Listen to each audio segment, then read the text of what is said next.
Bapak Ibu Saudara yang dikasihi Tuhan, tema renungan kita hari ini adalah Yesus Tuhan berdaulat atas hidup kita.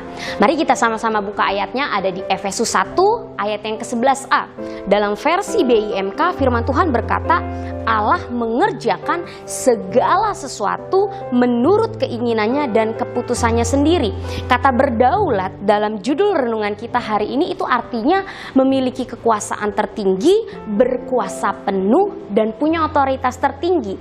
Jadi saat kita mengatakan bahwa Yesus Tuhan berdaulat atas hidup kita, itu artinya Tuhan memiliki kekuasaan tertinggi atas kehidupan kita. Tuhan berkuasa penuh atas kehidupan kita dan Tuhan punya otoritas tertinggi dalam hidup kita. Namun seringkali Bapak Ibu kita sering merasakan ketika kita mengalami sakit tidak kunjung sembuh, bisnis yang kita jalankan dan kita usahakan bukannya semakin membaik malah semakin memburuk. Kita berharap mendapatkan pekerjaan namun kita tidak bisa mendapatkannya. Bahkan masalah yang kita hadapi ini belum selesai, sudah ada masalah lain yang terjadi di hidup kita. Dan masih banyak hal lainnya yang terjadi di kehidupan kita yang tidak kita sukai, yang kita anggap sebagai penderitaan atau hal buruk yang terjadi di kehidupan kita, yang membuat kita mencari kambing hitam dan membuat kita menyalahkan Tuhan dan membuat kita juga bersungut-sungut untuk menjalani kehidupan kita. Seharusnya tentu tidak demikian. Ketika kita mengakui kedaulatan Yesus sebagai Tuhan di hidup kita, seharusnya itu yang kita percayai sepenuhnya di dalam Kristus Tuhan.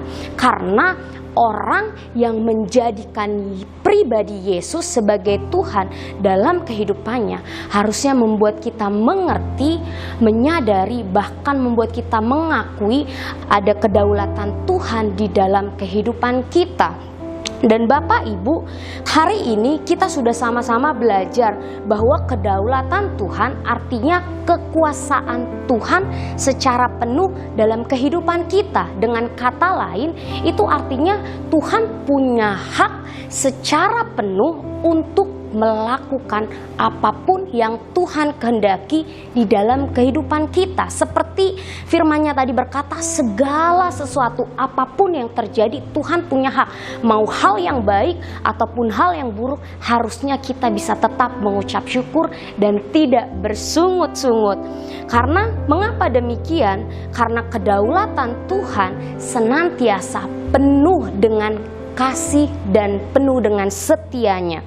Ketika hidup kita ada dalam kedaulatan Tuhan, itu artinya perlindungan Tuhan dan rencana Tuhan senantiasa juga ada di dalam setiap aspek kehidupan kita.